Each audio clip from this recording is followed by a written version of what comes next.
I do have some, oh, I didn't bring the samples, but I have some sheets where you can find samples online, and I'll tell you where you can get the forms. I'm not gonna talk about filling this out. I'm gonna just sort of generally talk about how you think about what you wanna do. Is that? And then I'm just briefly gonna talk about Pulse, when you might want to have one of those, making some funeral arrangements. I'll also mention physician-assisted suicide very briefly, because that's something that some people choose, and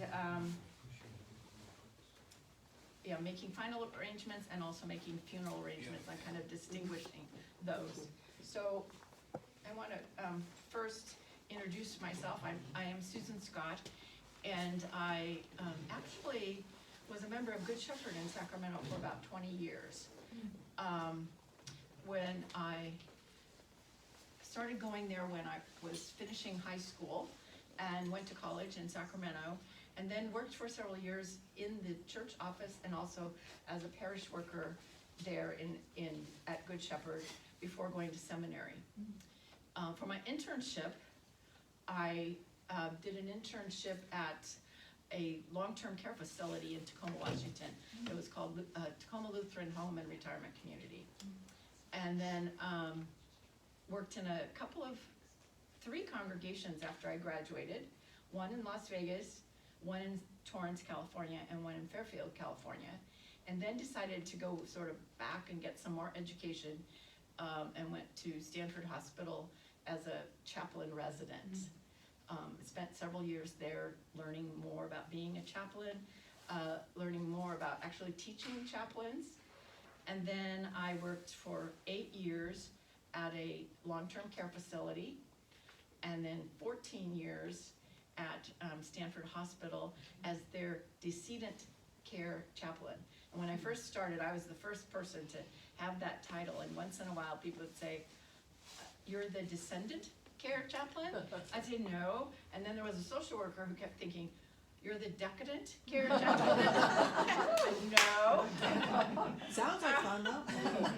So it was a great position for me because it included, I tend to be an introvert, and so it included times of working by myself and included times of being with people. And I know from my own experience that I like to have time by myself, but if I have too much of that, I don't like that, and I like to have time with people. So there's a balance there.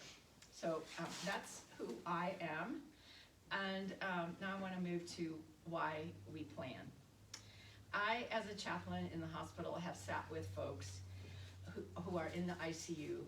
Their loved one is seriously ill, cannot speak, and they are sitting there and saying things like, "We never talked about this. We don't know what he would want. What are we going to do?" And in those cases, sometimes I would encourage them, think about conversations you've had with him. Maybe not directly about this, but did he ever say anything that might give you a hint as to what he would want in this time? And so we would have to search for what might be. But if people have had the conversation, then they know. And they know what they need to do in a time when their loved one is so ill. I belong to a book club at St. John's, and we were talking about different things, and one woman recently said, she had approached her mother and said, "When you die, what do you want?" And the mother said, "I don't care, I'm gonna be dead." And I took that as, they've had the conversation. You know, she knows. My mother doesn't care. And I can do what I think is best for her. So that conversation is the thing that I think is the best. And in my experience, families really do want to do what they believe is best for their loved one and what their loved one would want. And another reason for having that conversation, so you know. There was one man in Fairfield when I was at that church. He had written his own obituary. He had written down what suit was to be on his body after he died, and what tie, and what hymns were going to be sung. This man had planned it all out, and his wife knew this is what he wants, and so this is what we're going to do. The advance directive, which I'll talk some more about, but the advance directive is a way for someone to tell what's important to them and what they would want. The first one I ever helped someone write was my grandmother. And it came about because I was visiting at her house, and she started worrying about things, and she said, I don't want to be on machines. I don't want to get so sick that I will be on machines. And I said, okay, let's put that in writing so everybody knows what you want and what you don't want. And so the next time I came back, I brought a form with me, and my mother and my grandmother and I sat down. We talked it through. My grandmother filled out the form the way she wanted it. We invited some neighbors over to witness it. And then a couple of years later, my grandmother was in a skilled nursing, and she could not talk anymore. She was terribly confused. And I was talking to my mother, and my mother said, she's getting a little dehydrated. We might have to send her to the hospital. And I said, I'm not sure that's what she would want. And my mother went, oh yeah. And so we let her stay and be cared for at the skilled nursing, and a few days later she died. So she had been able to express what she wanted. Those are reasons why we do this, why we have these difficult conversations. Let's see what else. My own mother was in a care facility. It was one of these facilities that is a house, and they've turned different rooms into bedrooms. And so one morning they called me and they said, something is going on. What they call an altered mental status, where she had been chatting with people and now she wasn't talking. And so they said, we think she needs to get checked out. So I went over, and up to that point, I had been able to help her transfer from her wheelchair to my car. And this day, she wasn't talking. She was not, it was like nothing was going in.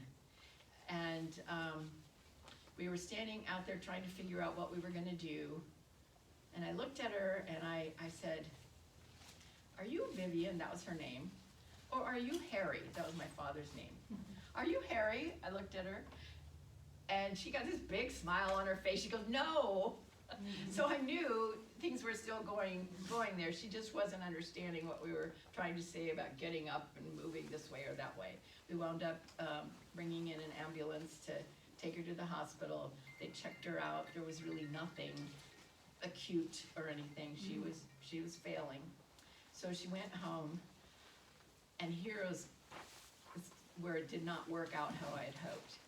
I tried to get her on hospice care, and and this was during the pandemic, so the physician couldn't actually see her. We were on video or on the Zoom, and there she was lying in bed, and she was smiling, and he said, I don't think it's time yet. Now the general sort of rule of thumb for hospice is if you think a patient will die within the next 6 months. That's the kind of general rule of thumb. And he said, I don't think it's time yet. And that was a Thursday or Friday. And I talked, the administrator of the home and I were very disappointed about that. And so one of the things she would have gotten if she had been on hospice was a better mattress for her bed, a better bed to prevent bed sores. So I went out and rented that because I really felt like she is close to hospice, she is close to dying.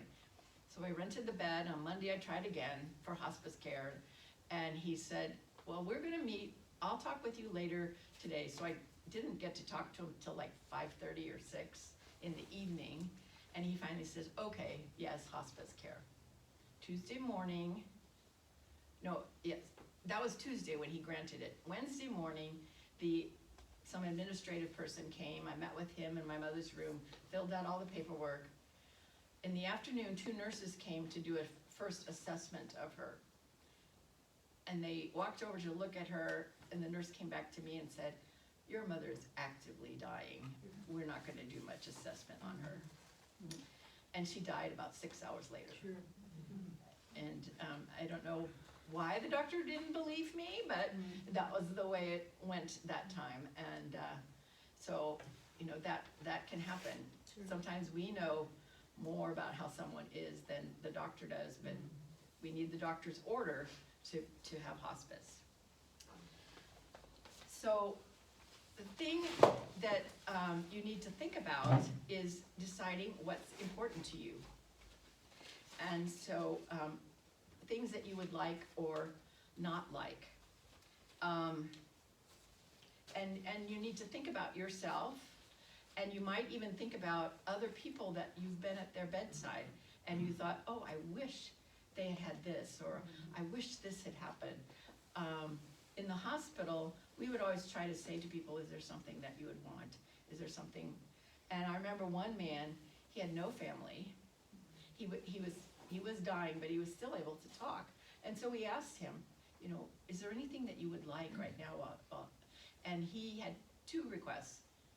He wanted to listen to a Beethoven sonata or symphony, which we finally found on my iPhone. And so my iPhone sat by his bed playing the music. And he wanted to talk to some friends that he hadn't talked to for a long time. He had their phone number and had their name, and we called and it said, this number doesn't work. So I got this idea in my head, because he said he hadn't talked to them for a long time, and they lived in the Los Angeles area. I went back to him and I said, what city do they live in? He knew their city. I went to the computer, looked up the area code for the city. The area code had changed since he had last talked to them. We found the new area code. We called him up, said, would you be able, he would like to talk to you. He's here in the hospital. And so we transferred the phone into his room, and he got to talk to his friends. So from my perspective, I will always keep trying to do what the patient would like to have. So in that order of thinking about what you would want or not want, we have a little exercise.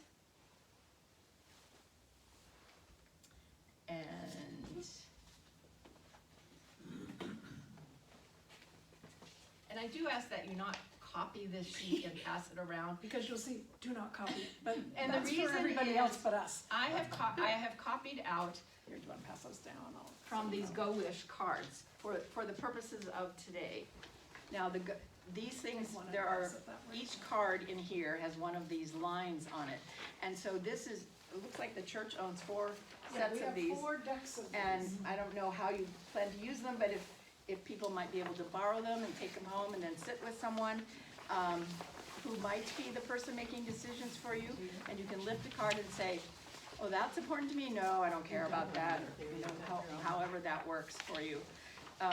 One for each person? I can't see it today. Oh, it's too small? Yeah, he is. Okay.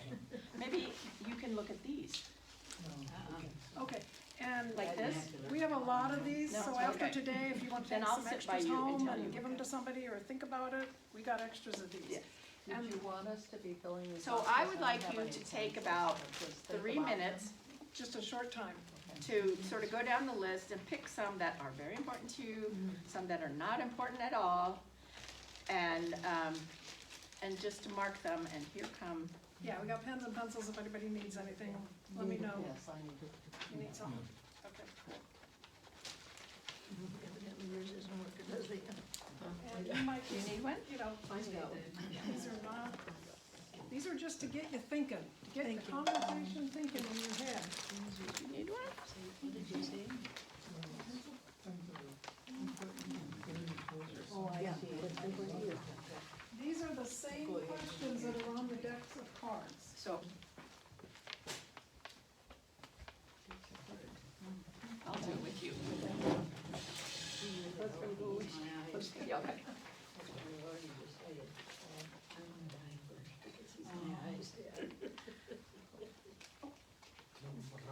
The cards and how they borrow. So here's what it Will we is. have that? Well, you don't have to see. Yeah, I know. I'm gonna say it to you. You're gonna say it. Yeah, So, would it be we're important to you thinking, to have your family with you? she's helping Kathy over there, we're thinking, as you're thinking, I'm just gonna Okay, say, we'll keep this one. these are easy to order, we ordered them on Amazon, they're not even that expensive, I think it's $8 for a Would deck. it be important to you If to you be thought able that to was talk something about helpful what for your debt means? family, for your significant other that's gonna help you maybe down the line, Would it be or we important got to 4 you you can with a borrow 'em. Just clergy or chaplain? Ernie and I'll have them, and if you wanna check them out, kinda like, She is and the same Would as it be what's on important this to list. you to they are talk the about same what scares questions, you? yeah. It's just, Probably is. when you open them up, Would it be important to you to Yeah. not Take the be jokers connected to? they do have a wild card, so that might be, what's a question that you haven't, that's not on here that might be something you're thinking about, or someone else in, so if you play this with someone, so to speak, maybe they would say, Would it be well, important to Eric, have have a you nurse ever you feel thought, I'm gonna comfortable ask you a with? question, and, just come up with it. But it might Would be it a be important to you to be at tangible peace with thing God? you can pass out, your kids can pick one, and instead of you asking them, they can read the card, Would it be and important to you to gives a not little die distance to the tenderness of it, maybe. And then they have directions, this is actually a ministry called Go Wish, they have directions how you can utilize the cards, if that's helpful. Yeah, they're kinda Would it cool. be important to you to be mentally Susan aware? brought it up here, take a peek and see what you think. And so if you look on the back of I this don't sheet, think so. the last entry is says, Go Wish Game. That's what these cards are. And You do if what you now? go to that website, I think you can order it. Would it be Well, and I important to you think, to trust your we doctor? just, Pastor Gabi just got on Amazon and found them too, and Okay. it- So clicked a button. the key is the word go Would it be important to you wish. to have a You wanna look doctor at that one? knows you as a whole person? they are, that's why it says don't copy these, because Susan's made it easy, so we don't have to thumb Would it be through all important these to you to cards, remember she's got them. personal Not accomplishments? dying alone, to have someone who will listen to me, they're all the same questions, Okay. trust Would my it be important doctor, to you to keep your yeah. sense of humor? Well, you just do what works for you. If you like the Sure. list, Yeah, use the list. Um, The cards are kind of nice because you can go through them, you can choose one. yeah, you could lay them out on the table and pick a Whatever couple. works for you. Yeah, Would it do be it however. important to you to have an advocate who knows your values and priorities? Yeah. Okay, we're gonna stop there, and I would like you to, turn to another person. I worked with Kathy, and, if I can say, my impression is that Kathy's faith really plays out in things that are important to her. And, that may be true for most of us, it may be less true for other people, but based on the things that were very important to her, I would say her faith is a major factor in that. So if you would turn to someone and just talk for a few minutes about something that you perceived as important to you and why that's important. And if you had one that you checked as important that you had not thought about before, that might be also one to consider. And I'll let you talk to anybody you want, because I want you to feel comfortable talking about this. Don't need That to might go. require you have to get up and move if you see someone that looks more to your liking. Or you can just turn to the person next to you. Live on the edge, turn to the person next to you. Don't forget, Dave's over there by himself over there. Ernie's over by himself. Here. We talked so well. Just say what's important to you, you know,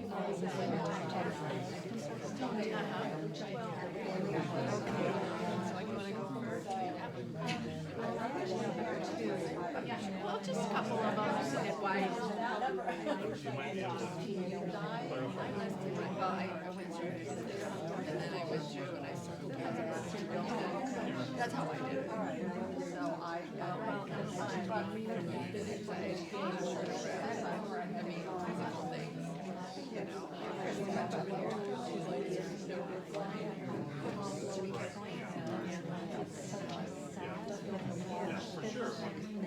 How conscious I am who are, you know.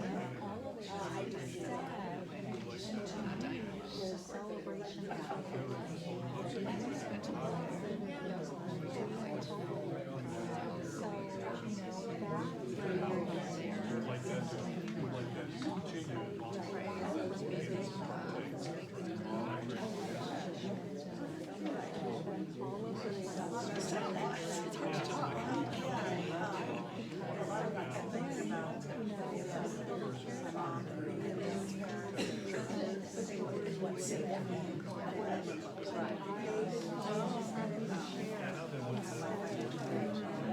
Quite a bit of cognitive, you're pretty good. I mean, my mother has dementia, so it's like, all that.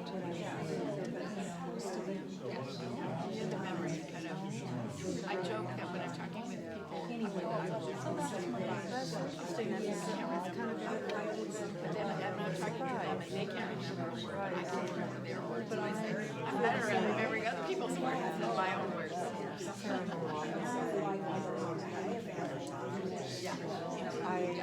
I've never thought of even more to know. Driving at night.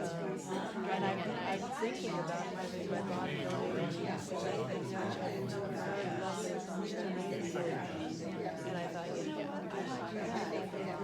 And I don't have to think of anybody else. Is there anything that wasn't on this list that My husband passed away last year. And my brother, you know, probably you know, I know, but I mean, you have to. I want to die. Here we are.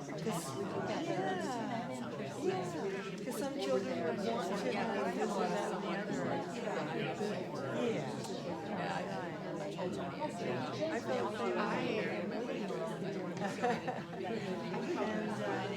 I asked my daughter about it. I don't want to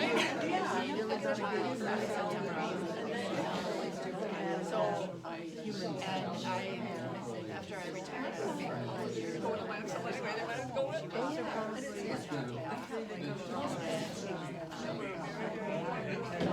humor definitely. My brother, he's alive, he's very good. He makes me laugh. Yes, it's quiet. And Everybody does. yeah, this is a very quiet one. And I really lucked out. You don't have to join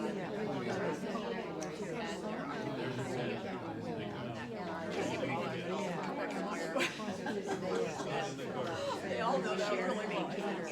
We have they all check in and bad.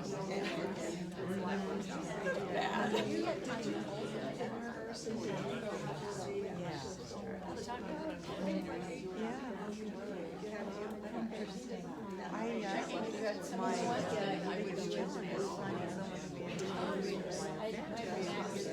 My brother is currently, but if he goes with me, I feel like it's too big of a responsibility to put our I really don't know what to do about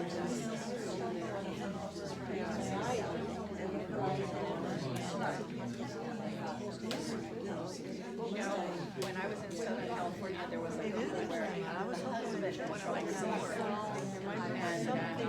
cousins and her wife drive. No, I drive. She just sits next to me and tells me when to stop. Talk about becoming friends and there you go. Oh, I had a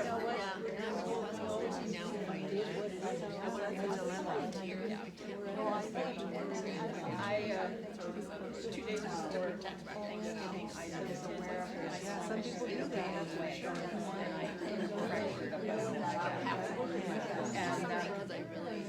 I'm close to my brother, yes. I do have nephews, but we're not close. I have 3 months. But I'm thinking that Frank shall go in this box when you're done. And I don't Okay, I'd like to call us back together. And I would just like to check in. Is there something that came in up in your conversation that you would be interested in sharing with the whole group? I mentioned Kathy it was about her faith, or anything else in your conversations with each other in this planning idea, or things that are important to you that surprised you, or that, yes? This idea about active dying, and I saw it with both my parents. And I wrote about this in a newsletter in January, how my mother had a party. She was on hospice. She was in a thing in a facility, and all our kids and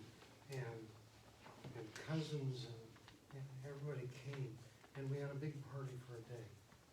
And then at the end of that, she started this process of, we called it active dying. And for my father, a nurse told us as we were visiting, you're really interrupting that process at this point. So my thought is a party and then this process. So what did the nurse think you were interrupting? That Because you day, were talking too much, or No, we went to visit him. My father was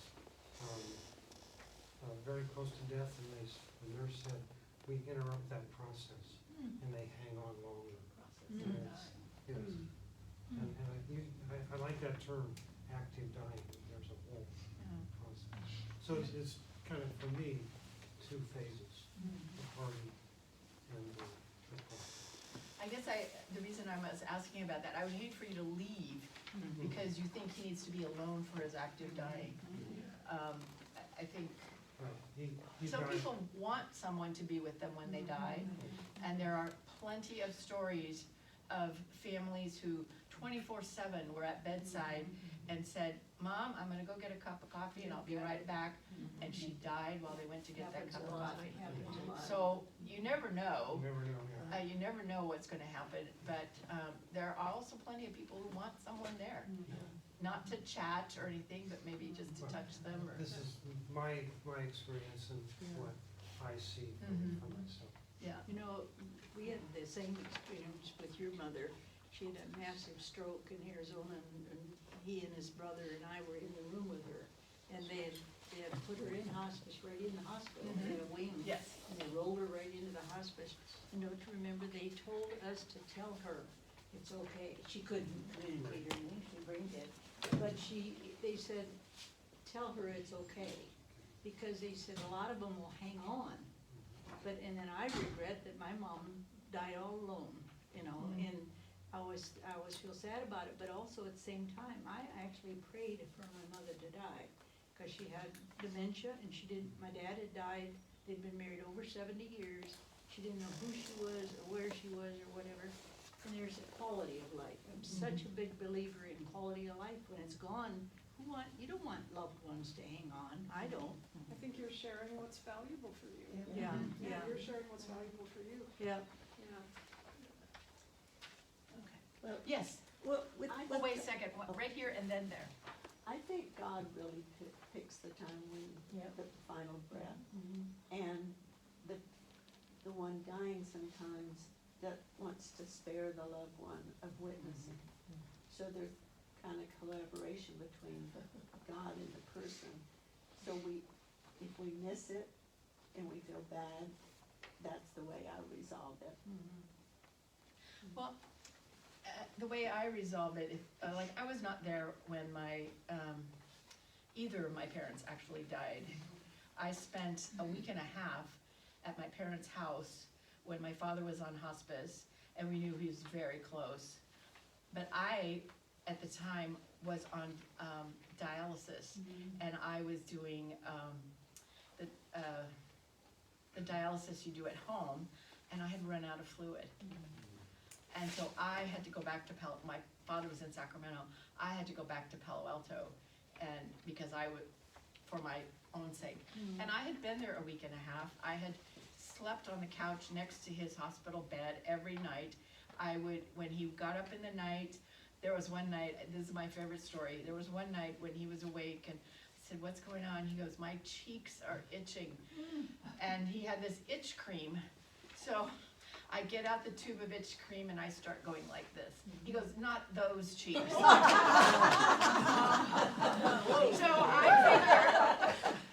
I put cream on his cheeks. I was there for him. If I needed to go and I missed the actual moment of dying, I did what I could do. And so, you know, that's kind of how I think of it. But I love to tell that kind of cheeks wrong. His cheeks were itching. Yes. In the back. Yeah, with Tom's mother, we had moved her from one facility to the other, and they wanted us to give her 2 weeks break before we could come to see her, so she could get settled in. Well, she had dementia, so by the time we were able to, and some other circumstances that prevented us from getting there. So when we were finally able to go see her, she was in the wheelchair, and she was doing this like noise, and I said, Mom, why are you making that noise? And she said, I don't know. And this was on a Saturday. On Tuesday, she died. Yeah. Apparently, she was actively dying. The night attendant at the place where she was at said that she pretty much had predicted her, that she was going to go that night. And I said, well, she was doing this weird noise on Saturday, and she said it's called graveling. I never heard of it, but it was just kind of like, There's also a breathing that can happen where their Yeah. mouth, they're breathing through their mouth, that is a sign that they're close. And other things that are signs that someone is very close or is actively dying is fingers and toes become blue because oxygen is not going, Right. blood and oxygenated blood is not going there anymore. So, yeah. So I would like to move on unless there's something that's really, I would like to talk about advanced directives. On the back of your sheet, there are some places where you can get advanced directives to fill out. I remember one day at the hospital, this woman came and she had her form. Stanford Hospital has a couple of forms that they use. She had her form and she said, I just don't know how to fill this out. I just don't know how to answer the questions. And I said, okay, let's do this. Close it up. And now tell me what's important to you. And she could talk for like 10 minutes about her life and what's important to her and things that she wants and doesn't want. And then when she finished that, I said, that's what you want to communicate in that form. And she goes, oh, I can do that. And all of the forms have space for adding more stuff. And anytime you add more stuff, you're helping your person. When I was doing advanced directives with patients, some people just want to check the boxes. So they just go down and check the boxes. But I would listen to them as they talked, and then I would say something like, you know, I noticed that you kept saying you'd like your son or daughter to be here, if possible. Would you like to add that in this space down here? That if possible, I'd like my son or daughter to be with me. And because that helps communicate what's important to you. So the more information you can give your person, the better. So there are different ways that there are advanced directives, and they approach it differently, but 5 things or 6 things that are in almost every advanced directive are, some of them have something about your wishes and what's important to you at the beginning. The Stanford Letter Project is very big on that. And it's called a letter project because it starts, Dear Doctor. And so it's the things that are important, like, I would like to live for my son's wedding, my grandchild's baptism. It gives the doctor things that you're hoping to live long enough for. I like music, or I like watching television. It has a section where you can say what you like and what you would want to have happen. Then the important thing is naming your agent. And some of them have the first agent and a second alternate. Some have 2 alternates. Now, I don't have a family member as my agent. And the reason I don't have a family member as my agent is I have actually, well, I have my sister and my brother and my sister-in-law. They were probably my closest family. I have a niece and a nephew. I'm the only one who goes to church. My faith is really important to me. And so my agents are 2 of my friends who have known me for maybe 60 years, not quite, and with whom I talk about my faith. And so they know what's important to me, and they are my agents. My nephew will do the funeral planning afterwards, which is, in my case, is already done, but he will take responsibility for that. But to make the medical decisions are my two friends, because they know what's important to me. You also, when you're thinking about who would be your agent, you want someone who will do what you want. So if you choose someone as your agent, and you know they are a person who their choice would be to keep doing everything possible to keep them alive. Yes, I want to be intubated. Yes, I want to be on life support. Yes, I want everything. Will they go along with what you want when the time comes, or will they change what you wrote and go with what they think they want for you? Does that make sense? You want someone who's going to do what you want. There's also places on advance directives to say these people are not to be part of the conversation. And so if you, and that gives authority to the physicians to say, I can't talk to you about, even you're a relative, yes, but I'm not. I can only talk to the one that she named. And I have a couple of people on mine that are not part of the conversation. And the reason is they would want to keep doing everything. And that's not what I would want. So it really do think about, and maybe it's, you know, you're thinking about having your spouse, but then you think, you know, this might be too hard for him or her. Maybe I need to choose somebody else and have that person make the decisions for me. And so it's really important. The other thing is someone who can stand their ground. In lots of cases that I saw at Stanford, there would be a son or daughter who lived in the same town as the parent who is now in the hospital. They took care of them, they saw them almost daily. They are named as the agent, they're doing everything they can to help this parent. And now the doctors have said the parent is dying.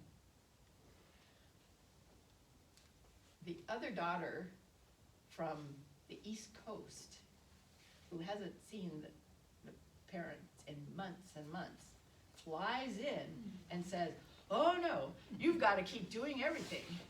And that would happen, we would call that person the knight in shining armor. Because they hadn't seen the person, hadn't seen the decline, and they would want everything done. And the one who was named the agent would have to sometimes stand their ground and say, this is what I know she wants, so this is what we're going to do. Oh yes. A question, I thought once you filled out your advance directive with your signature and your wishes on it, that superseded what anybody said. If I have my like when my husband had his emergency appendectomy, we had to bring his advance directive in order to have surgery, and they had it in the computer. So when he died, it was already in the computer. They knew what to do and what not to do, and it didn't matter what I said. You know? It does matter what you say. Okay. Because an advance directive doesn't answer all the questions. And sometimes, you know, people will hedge as to whether or not they want, what kind of, like at this point in my life, if I, you know, got hit by a car and there was a chance that that could be turned around, I would want all the care possible. But at some point in my life, if I have cancer and I'm not able to move towards a cure in that cancer, then, you know, I would have a different outcome. And so generally speaking, if there's any question about it, you know, should we keep pursuing things or should we stop and go on comfort care, they will speak to the agent or to the family members. Yes. And so then that's the question of writing about what you want or don't want. And in a lot of the advance directives, it's some language like, if I had a terminal illness and the doctors thought I might die within a certain amount of time, I would want to keep doing everything, want the doctors to keep doing everything, want, comfort care. And that's sort of the basic things. Now, you can always add more stuff and say more things on that, but those are sort of the basic two. I want to keep wanting everything, or, stop and give me comfort care. The reality today with modern medicine is, at some point, it will go to the ethics committee if you wanna keep doing everything. Because sometimes doing everything is just the wrong thing. It's not helping the person, the patient, and because of all of the things. And in some cases, hospitals have had to go to court, because of what families wanted or didn't want. And sometimes it was related to money. And that's, true in families. There was one man, he lived with his father. He kind of managed everything for his father. If his father died, everything would get divided up between him and his siblings. So he always wanted everything done for his father, and the hospital finally had to go to court and get a court order that they wouldn't have to keep doing everything. I think if I'm hearing you, Susan, it's super important to have these pre-conversations.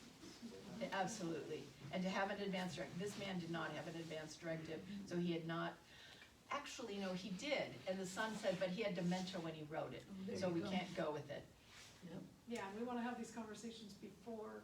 Before you have dementia. Have these conversations. Before you have dementia. I did wanna say something about the hospice, and that the doctor saying that they didn't wanna do this, because when my husband said he wanted to go on hospice and signed up for it, I got a panicked call from his oncologist saying, are you sure? Are you sure? He hasn't tried all of these. I said, he doesn't want them. But I had real difficulty getting her, I really was angry that she called and questioned it, because it was his wish, but I think that's kind of their thing. They So- don't, they're not real quick to let you Go. have hospice. But hospice was so wonderful. Yeah. It was, but I've heard horror stories about hospice too. See, there are Right, some. there are some bad stories too. And I would say I have had, experience, just this week, I still work part-time for Stanford, and my job right now is, calling families who've had a death at Stanford. So, 6 to 8 weeks after the death, I make a phone call. I talked to a woman this week who, she said the very thing. Her husband was in the ICU. At Stanford, it's a medical school, so they have attendings and residents, and when someone is in the ICU, if they have cancer, they have both an attending for the ICU and an attending for their oncology. And so those two doctors were fussing at each other, because the ICU doctor said, this man is approaching death. And the oncologist said, oh, but we could try this other therapy. And the wife said to me, I believed what the ICU doctor said, and we let him be peaceful. We didn't try anymore. So that is a part of some oncologists and some doctors, yes. And then there's a question of, when will your agent start to speak for you? And the reason it used to always be that the agent would start to speak for you when you couldn't speak for yourself. But there are some people who want their agent to start speaking for them now. And that is particularly true in Asian families. They will designate, often the eldest son, to be the spokesperson, and they will say, we want him to start speaking for our father now. And the father agrees to that and signs for that, and that's okay. I did a talk kind of like this, but more specifically on advanced directives at a Buddhist conference, and I was talking about that, and there was lots of Asian people there, and there were a few white people, and this one white woman said, oh, but I don't want that, I want to speak for myself. I said, of course, and then that's what you're gonna write. You're gonna say, you're gonna speak for yourself until you can't speak for yourself anymore. And then there's the question of, would you be willing to donate your body, or parts of your body? Now, that's a question that is often on an advance directive. The reality is you can only donate if you die in a hospital. If you die at home, there's not gonna be, or you die in a skilled nursing, or, there's not gonna be any question about donating, body parts, Because at there's that not point. enough time. Yes, there's not, there's the time factor. In the hospital, they know exactly what's been going on, and they can, if it's a donation for skin and eyes, they can come in a couple of hours and take the body. But they know everything that's been happening. If you're at home, they don't know what's been happening, they don't know what fluids have been, it just doesn't work that way. And then donations for, organs, there are two ways that happens, and again, it's in the hospital.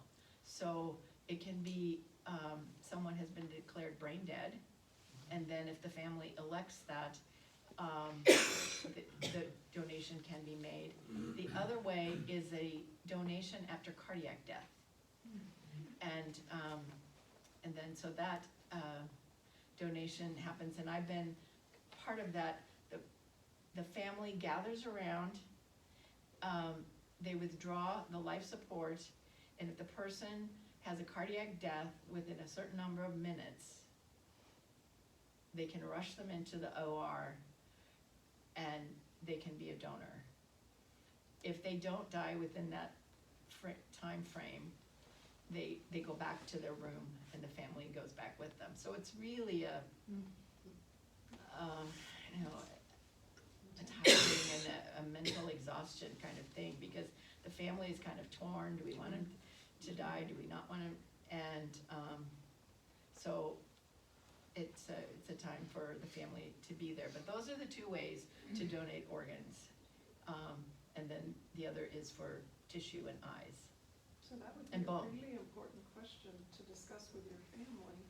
If Yeah. that was If you're dying in the valued. hospital, they are gonna be asked, especially bone and tissue, and yes. And if that's a value to you. Again, if you have it on your advance directive, they already had it when my husband died in the hospital. They had it there, and but they had to have a 35-minute conversation with me. Did he have mad cow disease, or, things like that. And once that was done, and they had, it was a very small window of time, and when you're over 70, they will take your skin, your eyeballs, and always take the eyeballs for practice, they said. And some people, they take the bones and connective tissue, but under 70, organs are okay. Over So 70, they don't want that- organs. That age, sort of, it's like, it moves around. So if they have a lot of bone and tissue, the age will come down, but if they're short, the age will go up. Because I would call sometimes when the nurses were really busy, because every death is reported to the donor network in the hospital. And I sometimes I would start, well, there's really no question he was over 65. And they went, no, we're using a different age today, so let's do the questions. So it kind of changes from time to time. And the donation of organs, I'm sitting here, I received a kidney from, I don't know who, but someone who was willing to donate their organs at the time of death. And then there's the question of funeral arrangements. Some advance directives have this and some do not. Some will say, unless I've made other arrangements, I want my agent to make these, to make my funeral arrangements. We had a situation at Sanford where there was a man who was dying, and the chaplain who was visiting would say his wife is with him, and so they were working things out, and the man died, and his wife could not figure out what funeral home, but that was okay. She has time to do it. And then I got a phone call. That woman is not his wife. I'm his wife. Oh. And so I had to ask each of them, what do you have that says you are his wife? And the second one really was his wife. He had never divorced her. The first one was his girlfriend, and she pretty quickly was willing to relinquish. And he had named his girlfriend as his agent. Wow. But in the advance directive that he had filled out, there wasn't anything about giving her power to make funeral arrangements. So then it passed to his legal wife, who then passed it to the children, and the children made the arrangements. And then the final thing to do on an advance directive is to sign it. Now, it is possible that someone doing an advance directive wouldn't be able to sign their own name, but they can give permission for someone else to sign on their behalf. So I did one in an ICU where this young woman was partially paralyzed, and but she could talk, and we talked through the whole thing, and then her father signed on her behalf, and we had witnesses to do it. You do not need a notary for an advance directive. You can use 2 witnesses. One witness has to be a person not related to you and not expecting anything from your will or trust. Okay.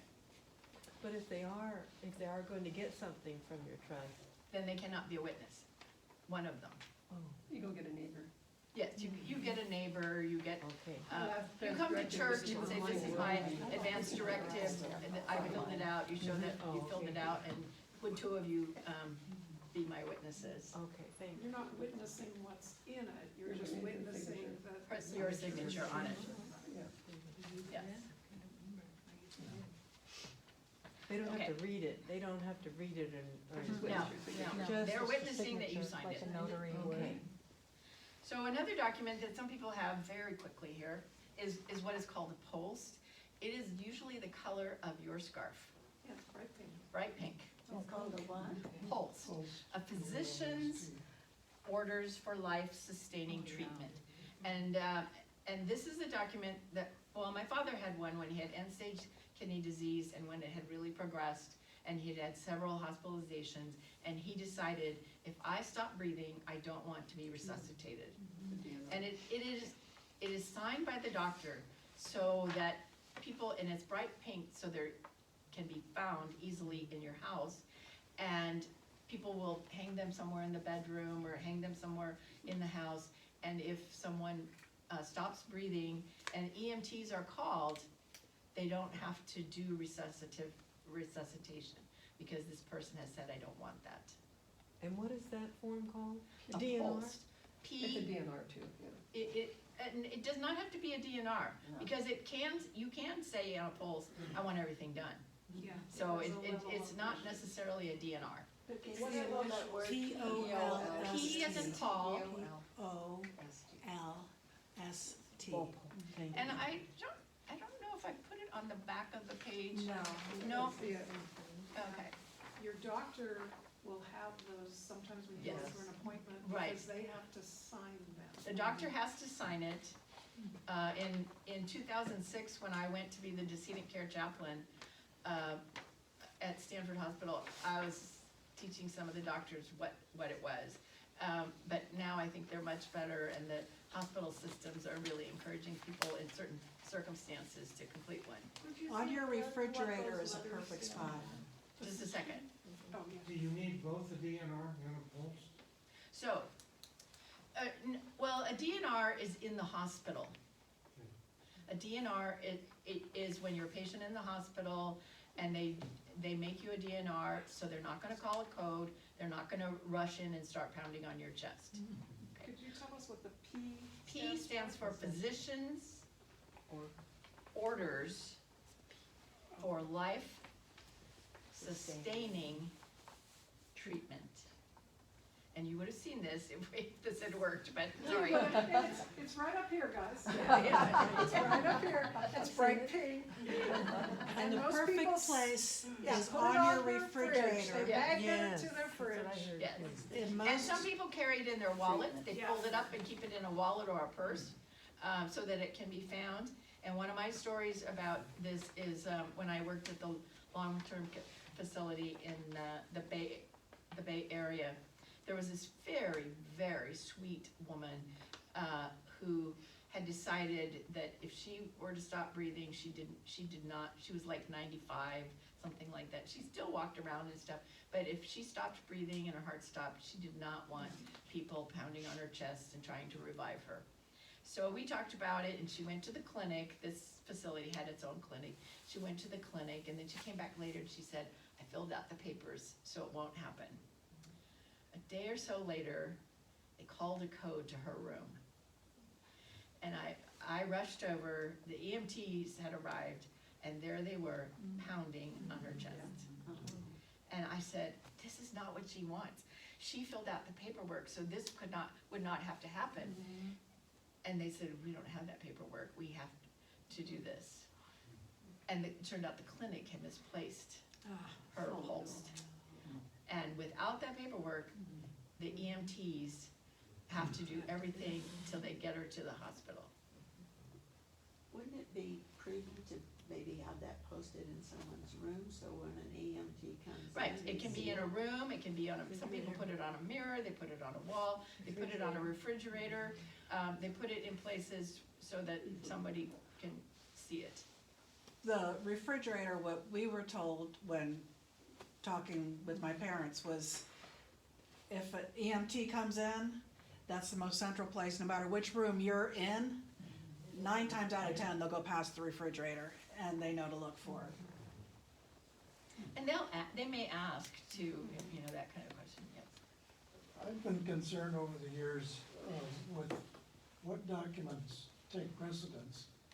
When we made out our living trust, part of that package was to fill out medical directive. I've been hospitalized a couple of times, and in the hospital, somebody comes around, we want you to fill out this medical directive. So I fill it out, trying to think, what did we put in, what did I put in the one that's part of my trust package? And then I'm in the hospital another time, and they want me to fill out a directive. And I'm thinking, especially in the hospital, where are these things ending up? And what's gonna take precedence? So when it's I ending up die? being scanned into the computer, is where it's ending up in the hospital, into your medical record. But unless you write the same thing every time, I would be careful about this, because the latest one is the legal one. The most recent one becomes the legal one. So I would think what you need to do is to take in the pages from your trust that says, this is my person, and this is what I want, and let them copy that in and say, this is the one I want, not those that I filled out here. Because you don't want multiples of these Right. around, unless if they're exactly the same, it's not really gonna matter that much, but, and then the thing that I would do, when they come to me and say, do you have an advance directive? We don't have one here, fill it out. I would say, I already have one. My agents have a copy. I'll try to remember to bring my copy in so you can have a copy of. You can also give a copy to your primary care. Yes, That's what we suggest. okay? And we have all that in that order, but when they come, You can say no. yeah. You can say no. Yeah, you can say no. Should you have a copy in your purse or your billfold? So I would say the Post, if you have a Post, that you should have a copy in. Is it valid if it's not the bright pink? Oh, yes, oh, yeah, yeah. Just wondered. The advance directive, I don't think you need to carry that in your purse.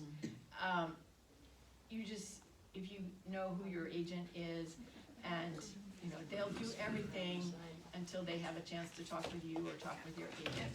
So, those are big documents, depending on what you have. When I just filled them out recently, there were little cards on the back of it that I can give my daughter for both, she's both my health care and my, person. And then 2 that I can put in my wallet. Yes, I have a little card in my wallet that says, Brian is my agent, yes. So, Yes, sorry again. so you don't need both a DNR and a Post Okay, and then there's an advance directive. directive. That's the third document? So I would say everybody should have an advance directive who's past 18 years of age.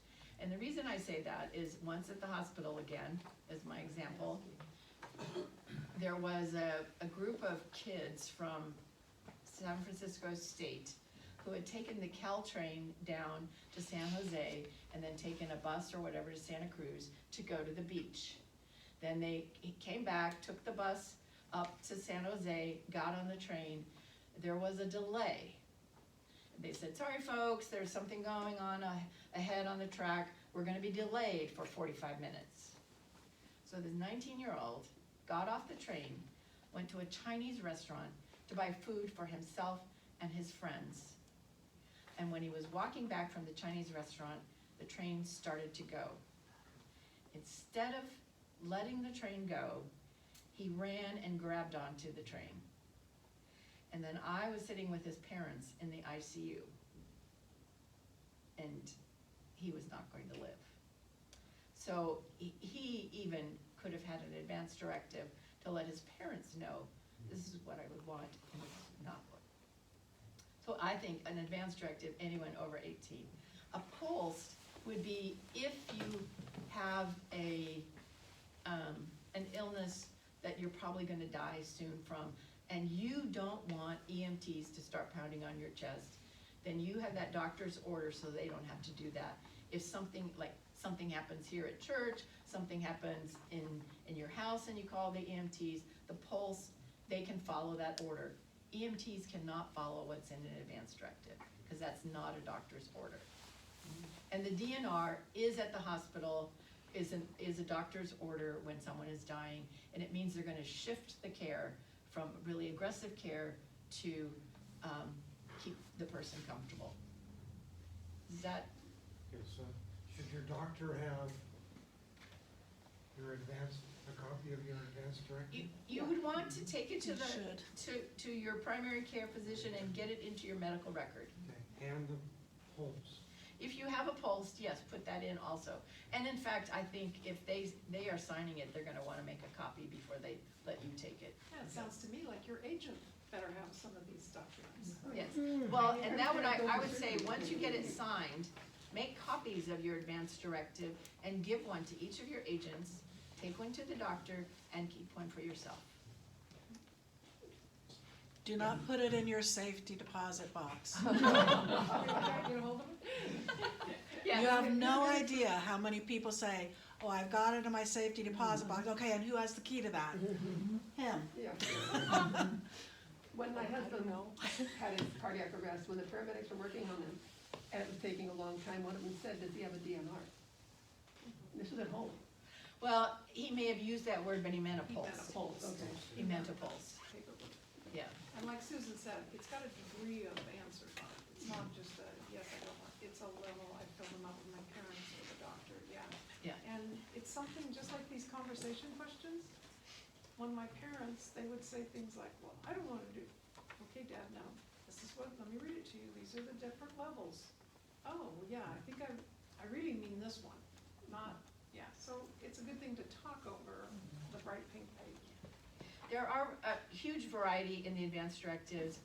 As Stanford has a letter project, I think I put the California Attorney General. the address, the Website. computer address, what is that called? Website. Website for that. And it's in multiple languages, and it is the one that starts, Dear Doctor. There's one called 5 Wishes that you can buy, and so it's based around five wishes, what things that I want, people that I want.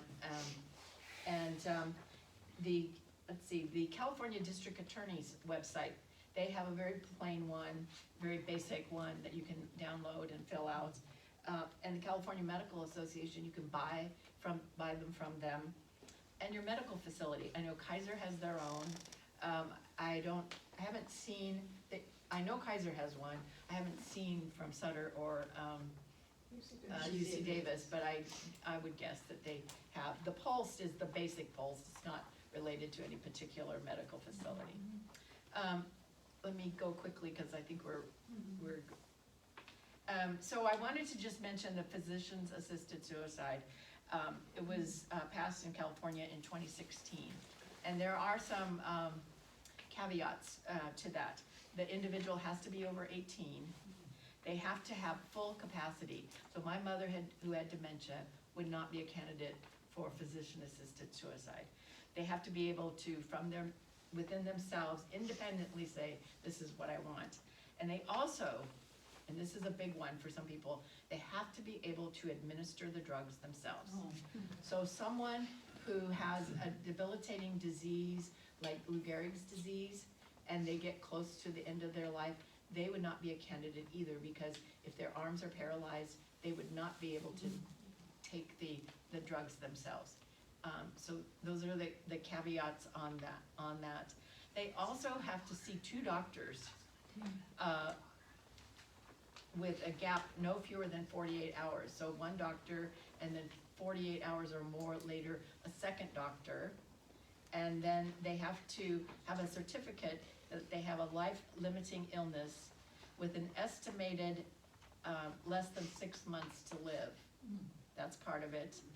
And that palliative care options or hospice options have been previously discussed. And Are all doctors willing to do that? not all doctors are willing to do that, but they have to be able to find a doctor for the patient.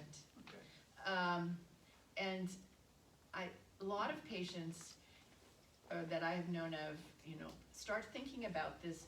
Statistically, there are more patients who get the drugs than who actually take the drugs.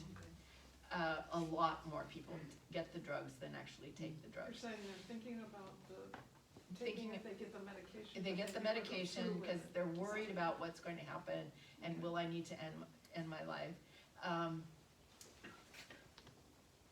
The other thing is sometimes the person is thinking about it and they go into the doctor and the doctor can say, let's have a palliative care doctor see you and see what we can do to manage this pain and see what we can do to help you to have the best possible quality for now. And so someone will choose that, and then they're not interested in the physician-assisted suicide. I can't imagine that I would want that, and part of the reason is I've been to the hospital, and I know what it is to have people have to take care of you and do things that you wish you could do yourself. But these are things that we're usually willing to do for other people. We just don't always want them to happen to us. And I've decided it's okay, because bottom line, take away my brain, take away my ability to everything, I am a child of God. And God will be with me through however this happens. And so for me personally, I don't think that physician-assisted suicide would be something I'd be interested in. I probably would be interested in the question of, do you want to be medicated for your pain? Do you want to have us limit the medication so that you can still talk to people?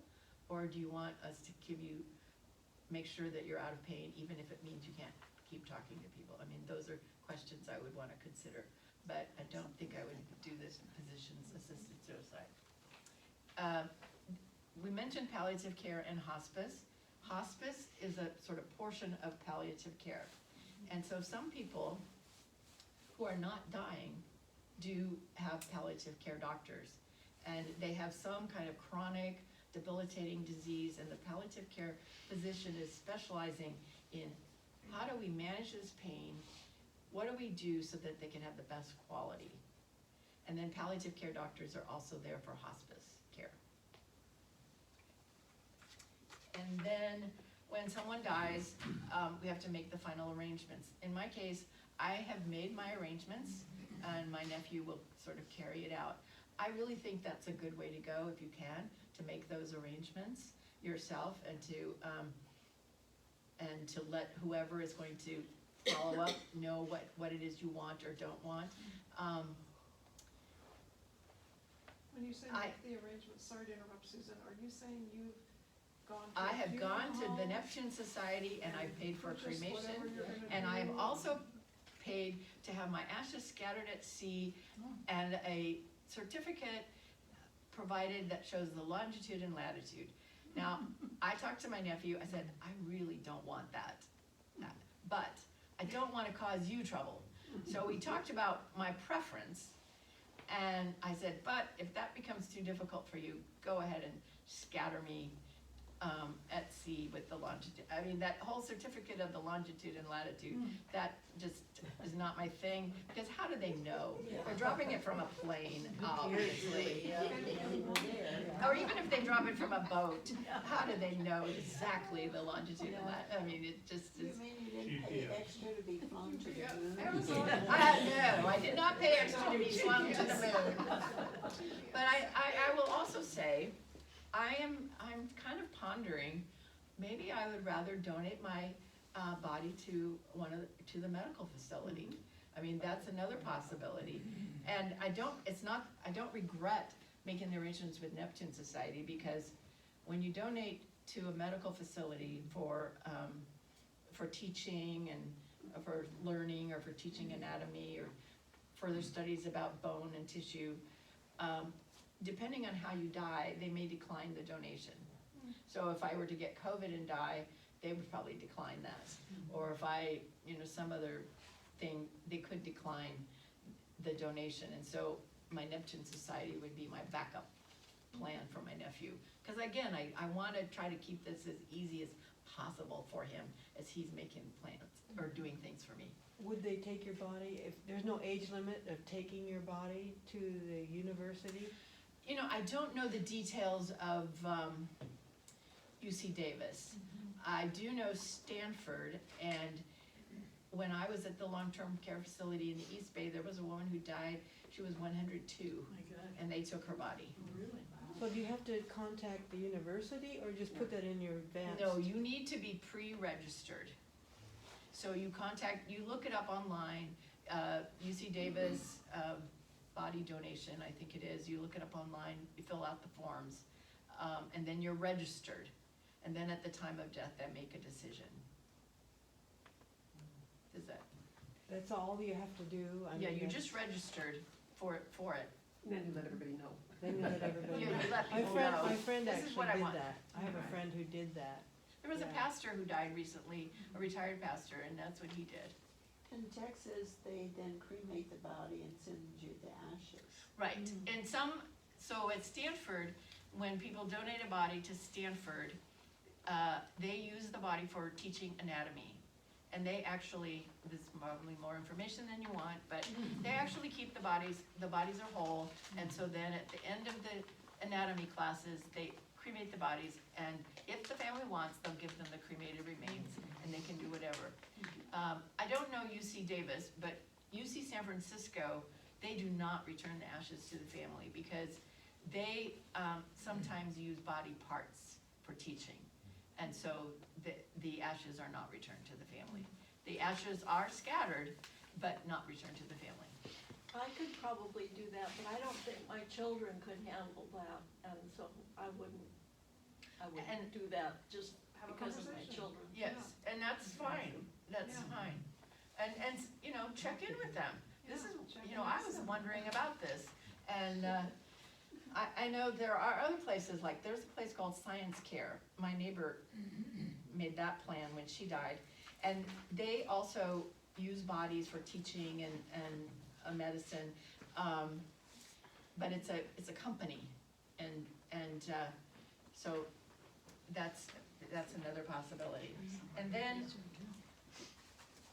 there's cremation or burial. There's also a green burial in Sacramento. And then lastly, is there anything that you want for a service, or a funeral, or a memorial service, or a graveside? And when I think bottom line, what I would want, I'm the only one in my family who goes to church, if there's no memorial service, I would like the church that I go to on a Sunday to do a commendation at the end of the service. And we commend our sister Susan into your gracious hands, receive her. And from my perspective, that's what I would really like. I went to a service of a friend of mine, and there was no commendation, and I went, wait, we have to commend him to God, and there was no commendation. So, Just one comment. Debbie's dad died in Idaho, and his plot was in California. To get his ashes from one state to another, They mailed them to you. But it's special, and there's Oh. forms to fill out. Forms, So it's a if you process. wanna make things easy, that adds, But it was a really lovely Complications. post office person that came so respectful, and she came to the door and handed them over to me, and, yeah, it was quite interesting, but, Not yeah. many people like that. And there are people who would rather, take the drive to wherever and get them themselves. Yeah. The idea of going through the mail. But I mean, when I was working at the long-term care facility, I literally shipped ashes to Hawaii. And this man's ashes were gonna be scattered from a boat. And the flag went, he was from the Navy, so it was a Navy ship. And they were gonna scatter his ashes at sea and have the flag that was his flag on the ship that day, and then send the flag back to his wife. You know, And, Ken's mom and dad, they flew on, they were in caskets, and they were in Arizona, but they wanted to be buried in Minnesota in a family plot. So we had to send their bodies on an air, Right. it cost a lot to get them back to Right. Minnesota. And in January. in yeah, then they have to Minnesota- go in cold storage. No, they didn't. No, they didn't, oh, Because good. now they're burying them in Minnesota. Oh, okay. They heat the ground, but, Oh, okay. you know. Those are all things to think about, They're, yeah. yeah, they're, and it was a pain in the, you know what, because, we take all this arrangements. Well, for the caskets, And but- given Stanford, people have had to ship bodies to other countries. Yeah. And then you have to have a funeral home that knows how to do that and knows what paperwork is needed for Yeah, there's a the lot of different, paperwork. countries, even the countries you're gonna fly over, you're gonna wanna know that there's a body in that plane. Okay, Susan, thank you. Did you learn something? Thank you so much. We're gonna have a follow-up course next month with Robin, talking more detailed about if you've not set up a trust or a will, or some of these other papers that are super important. Right. Is there anybody here that would like to take a deck and look at it, take it home, show it with family, neighbors? Some of them, start the conversation with anybody in your life, or if you think you might want it later, let Ernie and I know, we've got these. And, yeah, just really grateful, Susan, that you were here. Oh, yeah. Thank you so much. So get out there and talk